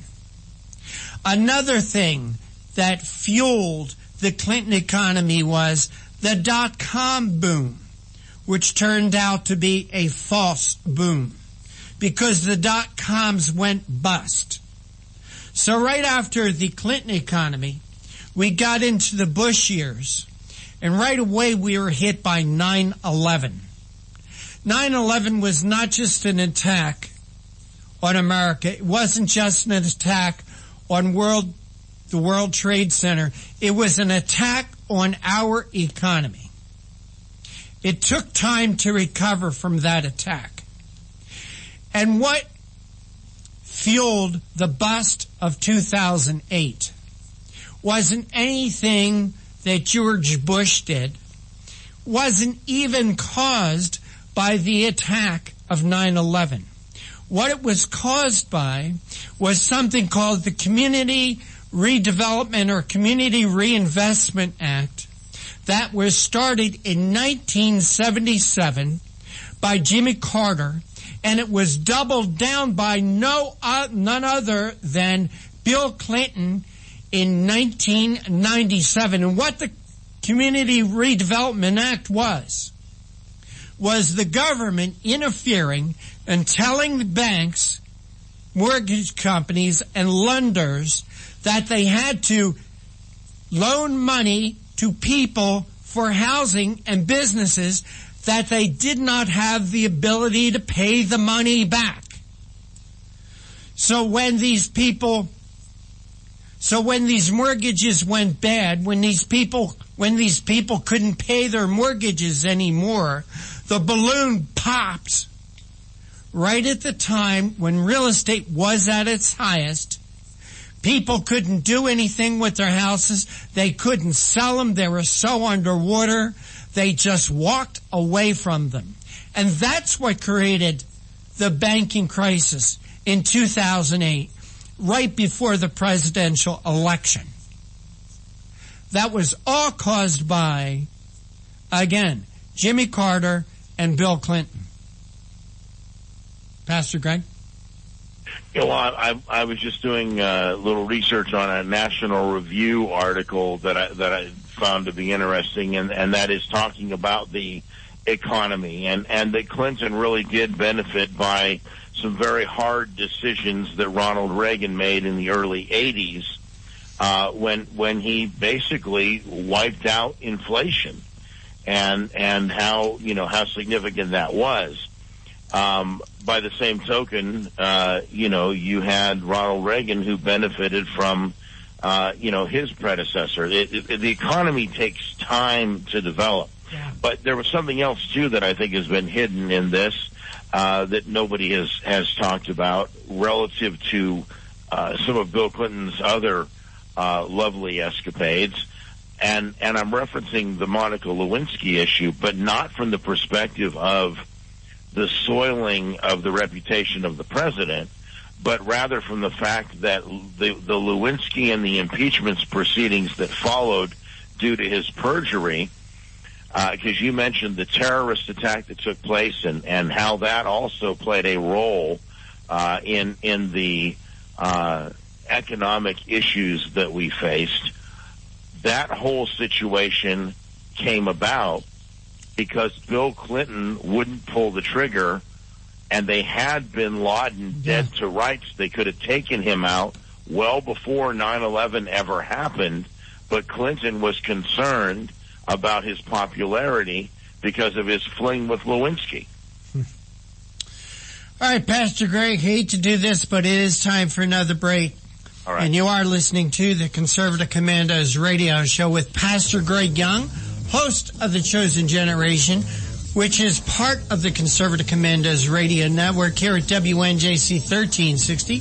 And yours truly, Rick Trader, and we're coming to you from the studios of the Conservative Commandos radio network at WNJC 1360, our flagship station in Philadelphia, and around the world on the internet with American Patriots Broadcasting, TalkStream Live, SHR Media, K98 Talk, iHeartRadio, AM, FM 24/7. Pastor Greg and I are reviewing last night's debate, making our comments, asking questions. We'll be right back.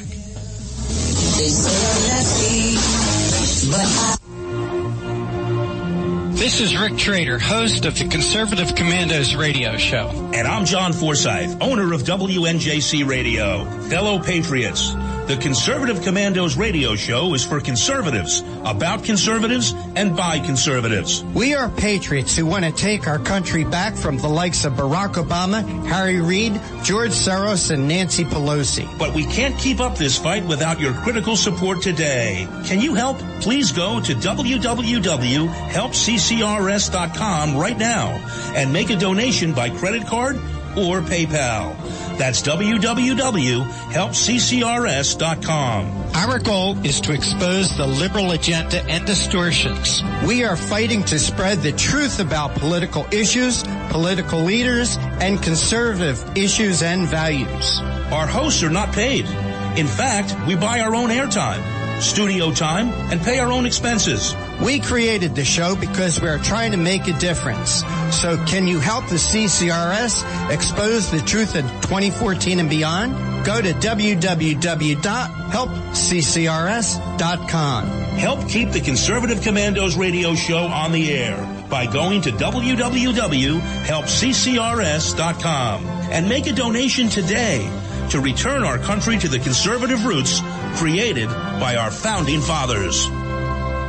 Since 2011, we have been calling for a national commitment from all Americans to participate in an annual event to honor all of the victims and their families who suffered during and after the most devastating event to ever take place on American soil. We all remember those horrible scenes of destruction on September 11th, 2001 that unfolded right before our eyes, either up front or on television. We continue to ask every American to participate in the united action of prayer, which is simply to stop whatever you are doing at precisely 9 a.m. and 11 a.m. to either observe 1 minute of silence or to offer a prayer to honor the memory of those who are directly affected by this unforgettable scene of destruction. Please include a prayer of thanks for living in a country where even something as horrific as 9/11 could not weaken our spirit. This year, we would like to ask one more thing as a show of unity since we are still fighting with the enemy who caused the 9/11 tragedy. Would you display the flag for the day at your home, on your car, bike, or anywhere you can display Old Glory? Let's show our enemies that we can still unite in our love for our country. I'm Pastor Christina Lamanier. I'm a concerned mother and grandmother, and I urge you to vote for Donald Trump. Our Commander-in-Chief's highest priority is to secure the safety and freedom of Americans of every race, creed, and color. Trump will solve the ISIS crisis quickly and utilize the talents of people like Mayor Rudy Giuliani to restore law and order in our streets. Donald Trump will build the wall, secure our borders, and bring back jobs and prosperity to America by slashing taxes, cutting government waste, stamping out political correctness, harnessing our abundant natural resources, unleashing the patriotism and genius of we the people. Always remember, there is a special place in heaven for followers of Jesus Christ. For more information, log on to INRASuperPAC.com. INRA Super PAC paid for this ad and is solely responsible for its content, not authorized by any candidate or its committee. What does it take to be the leader in production systems technology? To be the one company that solves production problems at any plant, for any product, and with any technology? It takes a 30-year record of success. It takes total mastery of complex technologies with a history of delivering success every time, without fail. Only one company can claim that high ground in manufacturing line optimization, data automation, and systems integration, and that's Philadelphia Control Systems. In factories worldwide, Philadelphia Control Systems programs, software, and engineering solutions deliver optimal performance and output flow with a record that can't be matched. Any plant, any product, any technology. Philadelphia Control Systems, the leader in production automation since 1982. 800-335-9811. PCS4automation.com. That's PCS, the number 4, automation.com. The Conservative Commandos radio show is expanding to become the Conservative Commandos radio network. We're establishing a front line of conservative radio broadcasters and ironclad patriots to declare war against the madness of liberalism and the Obama administration. Are you tired as I am about the disregard for our Constitution? Do you still have faith in the American dream? Are you looking for sensible, smart radio? If so, listen to the Conservative Commandos radio network every weekday from 11 a.m. to 5 p.m. on WNJC Radio 1360 a.m. or around the world on the internet at WNJCradio.com. Check out our websites, ConservativeCommandosRadioNetwork.com and CCRN.com for rebroadcasts and network updates. We are the Conservative Commandos Radio Network, where even more newsmakers go to be heard.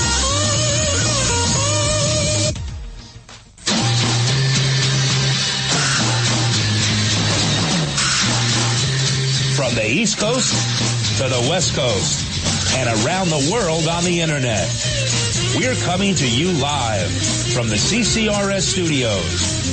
WNJC 1360. This is the Conservative Commandos radio show with your host, Rick Trader. The Conservative Commandos radio show, where the newsmakers go to be heard. Businessman there, drink my wine. You can call the Conservative Commandos radio show at 856-227-1360. Your opinion counts at 856-227-1360. This is Congressman Alan West, and you're listening to the Conservative Commando radio show. Welcome back to the Conservative Commandos radio show. My co-host today is Pastor Greg Young, who is the host of Chosen Generation. And I'm Rick Trader. And if you'd like to hear rebroadcasts of our show, check out our website, ccrshow.com or ccrsnetwork.com, or at 11 p.m., log on to highplainsdailynews.com. And you can hear our show any time of the day, even from your telephone, by calling 832-999-1199. So what we're doing is we're playing excerpts from last night's debate. Pastor Greg and I are commenting on them and asking questions ourselves. So Mr. John Forsyth Jr., please play the next clip. She's going to get rid of nobody. All right, we are going to get to foreign hotspots in a few moments, but the next segment is fitness to be president of the United States. Mr. Trump, at the last debate, you said your talk about grabbing women was just that, talk, and that you'd never actually done it. And since then, as we all know, 9 women have come forward and said that you either groped them or kissed them without their consent. Why would Stop so the many tape different right women... there, John. Pastor Greg, you're a man. Mr. John Forsyth Jr. is a man. I'm a man. And let me say this about kissing a woman without their permission. Pastor Greg, I'll say, if you have to ask permission to ask a woman to kiss her, you're not a man. I don't know of a woman who would want to be with a man who has to ask for permission to kiss them? Now, Pastor Greg, I'm the first to admit there have been times in my life, in my single life, where I have moved in to kiss a lady and she pulled back. It's part of dating, okay? That didn't make me a horrible person. That didn't make me a rapist or an abuser. I tried to kiss a pretty lady, and she said no. Now let's compare that to what Bill Clinton has been accused of. Bill Clinton has been accused of rape. In other words, when Bill Clinton moved in for that kiss, and he was repulsed by a lady, or if the lady said no, he continued to pursue that to past the point of being a gentleman, to the point of being a rapist. Pastor Greg, I don't know of any man that has moved in to kiss a lady and asked for permission.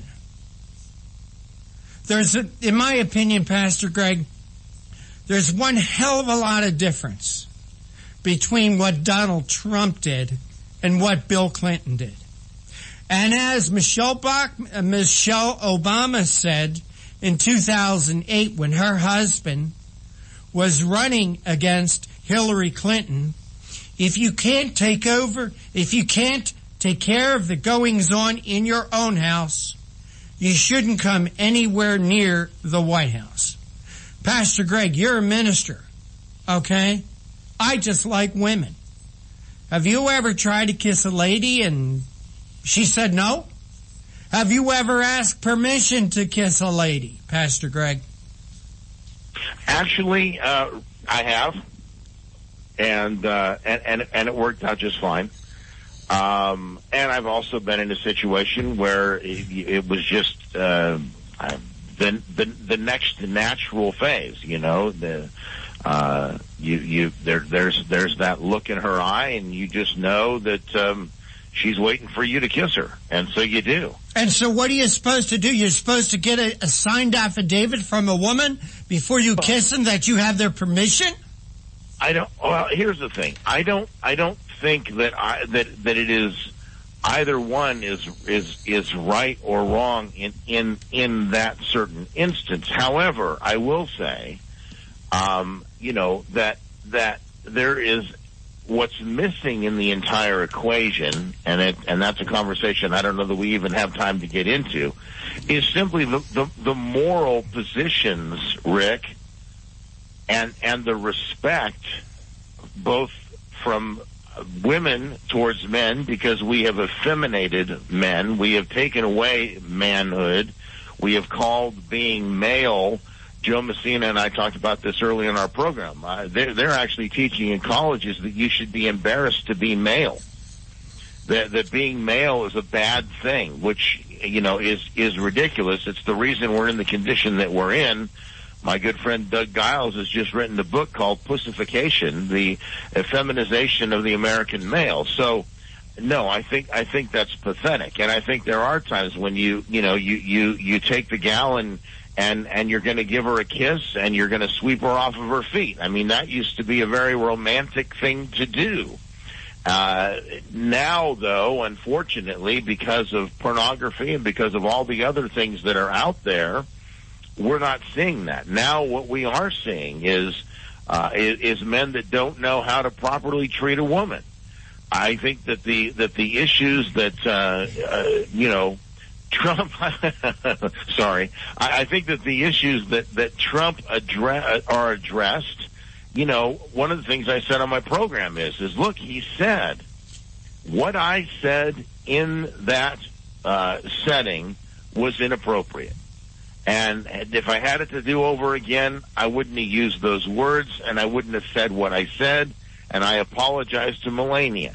Now, to me, that doesn't make him any less of a man. In fact, it makes him someone that I can respect. It makes him someone that I can say, hey, you know what? He's going to recognize that when he makes a mistake, when he does something wrong, by gum, guess what?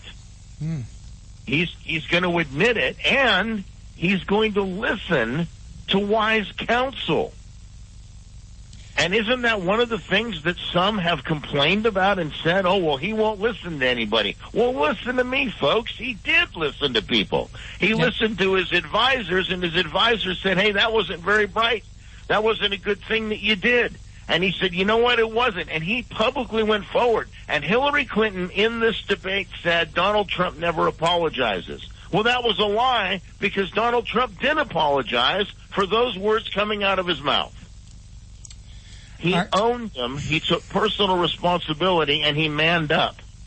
And I commend him for it. Where Bill Clinton has not manned up for his abuses of women.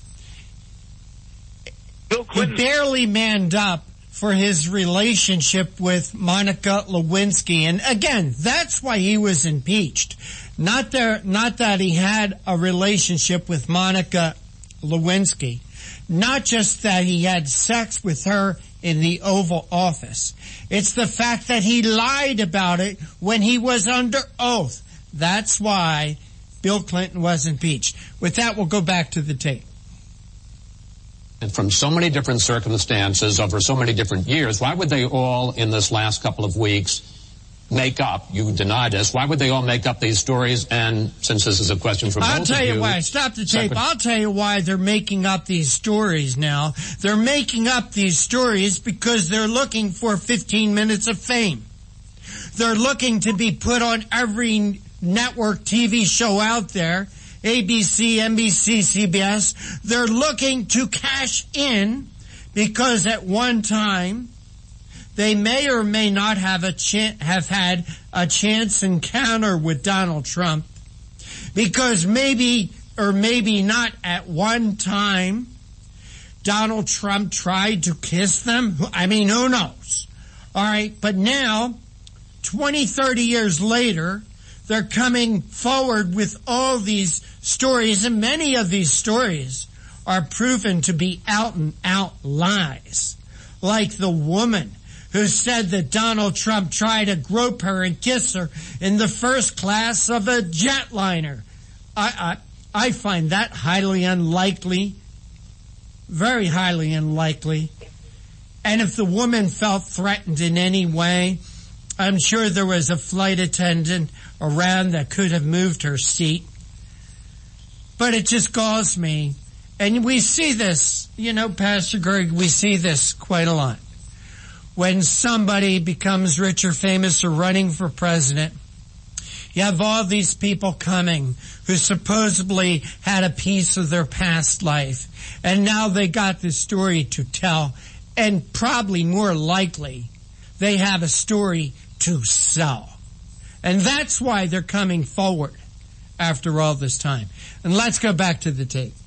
Secretary Clinton, Mr. Trump says what your husband did and that you defended was even worse. Mr. Trump, you go first. Well, first of all, those stories have been largely debunked.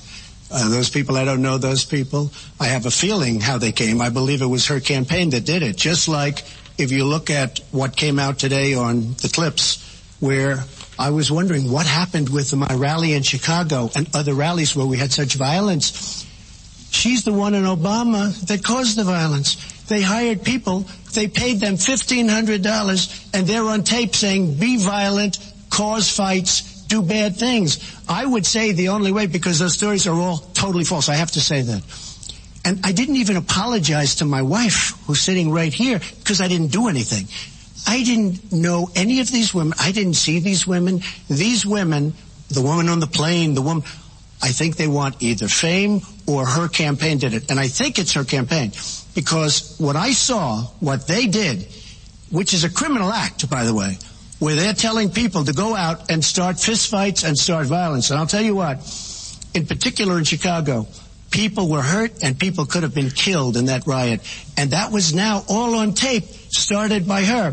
I believe, Chris, that she got these people to step forward. If it wasn't, they get their 10 minutes of fame. But they were all totally, it was all fiction. It was lies and it was fiction. All right, stop the tape there. Pastor Greg Young, if you pay somebody to start a riot, if you pay somebody to punch someone, you're as equally as guilty as the person who actually committed the act. Yep. And therefore, I say that not should the people who committed the acts be held responsible, but the people who perpetrated the idea to commit these acts of violence. And it has been proven, thanks to WikiLeaks, wherever they got their information, it has been proven that the Democrats, the Clinton campaign, and people like George Soros is responsible for a lot of these acts of violence and civil disability. Disobedience, I should say, not disability. Civil disobedience. No, it's more than that, Rick. Civil disobedience is kind. This isn't civil disobedience. This is anarchy. Okay, that's what they were paid to create, was anarchy. They were paid to create chaos. They were paid thugs. This is going back to to the time when you had the union breakers. Remember when you had the union thugs that went around and guys were trying to cross the picket line and they'd get taken out and beat up with baseball bats. I mean, that's the kind of thuggery we're talking about. We're talking about the Democrats and the KKK. That's what we're talking about here. This is the kind of thuggery that we're talking about. And once again, it's not surprising, and it shouldn't surprise anyone, especially if you watched Hillary's America and the great expose that Dinesh D'Souza did in his film. It shouldn't surprise anyone that the Democrats would try to hire thugs to go in and pay them to injure people at these rallies. So now you have to stop and go and look back at these videos, folks, where they're spitting on women and children, where they're throwing urine and male and excrement on little boys and little girls and whole families. And realize, you need to stop and realize that it is the Democrat Party who some of you listening may be thinking about voting for, that supports the idea of throwing excrement and causing damage and hurt and pain. Yeah, we like the music. Well, thank you. Hurt and pain to people who don't agree with them politically. And now, Pastor Greg, we have people taking it even farther to firebomb and vandalize Trump's campaign headquarters in different locations. Yep. I wonder where they got that idea, Pastor Greg.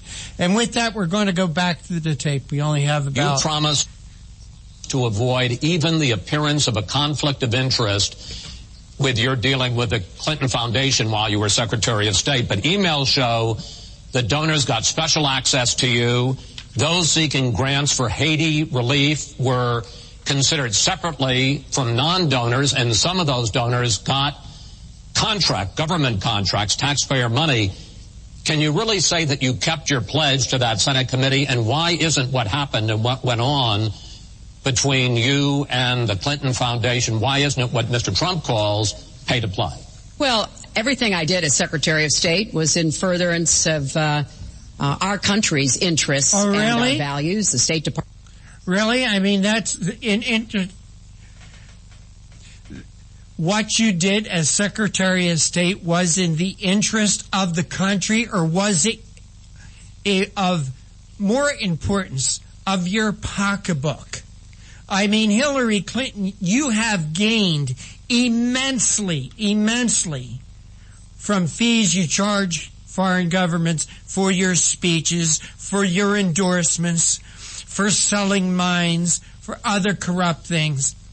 Pastor Greg, if there's one thing that I would like to know about is why hasn't any of these things that she has done, but where's the prosecution? If you or I did half as much or a third as much as what she did, you and I would be prosecuted. Why not this lady? Rick, I think it's pretty simple, the reasons why we're not seeing any prosecutorial efforts. And that is, she brought it up when she talked about 17 intelligence agencies that say that it's the Russians trying to manipulate, and it's all these other issues. Look, the bottom line is, at the end of the day, the problem that we have is we have a government right now that is being run by thugs and communists. Mm-hmm. And those thugs and communists are directly engaged and involved in protecting one another. And that's what's happening with Hillary. She is being protected by other thugs and communists. And I hate to say this, folks, but never in the history of our country have we been in a place where the free will of the people to elect a president, to elect anything, has been so under siege and so under threat as it is right now. The system is drastically broken. Pastor Greg, there's another part of the last night's debate I don't think we're going to be able to get to. But, excuse me, Hillary Clinton was talking about a no-fly zone over Syria. What would she do as president the first time a Russian jet violates that no-fly zone? Would she back off, or would she attack and down that Russian jet? What would the Russians' response to be? What would the Russian response be to that act? Shoot at our planes? Shoot at our troops over there? Shoot at our radars over there? So what was our next response to be? Pastor Greg, her talking about a no-fly zone in Syria, in my opinion, was one of the most dangerous things she talked about last night.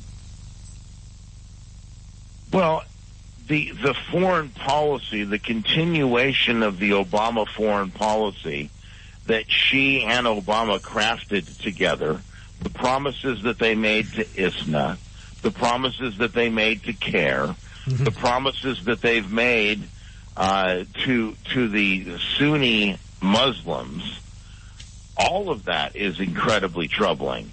Not to mention the fact that, again, they have given Iran a clear path to the destruction of America with nuclear weapons.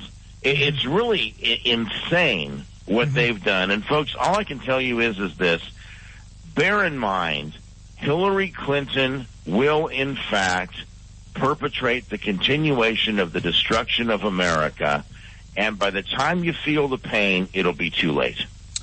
Pastor Greg, we're coming to the end of our time, and I just wanted to say the last thing that I want to see is Hillary Clinton as president. But to me, Donald Trump did not do the job last night he needed to do. I think he won the debate. I really do. I think that it was a decision, but what he really needed was a knockout. He needed to be on the attack. He needed to bring out not just the things that he talked about. He needed to bring out more about Hillary Clinton. So I encourage our listeners to do what they can to stop Hillary Clinton. Stop Hillary Clinton from taking over the Supreme Court. Stop Hillary Clinton from stopping our First and Second Amendment rights. Stopping Hillary Clinton from making this country other than what our founding fathers created it to be, the patriotic Judeo-Christian country. And I would have just liked to have seen him do a little bit more last night. Franklin said in his focus group that after the debate, 14 people said that Donald Trump won.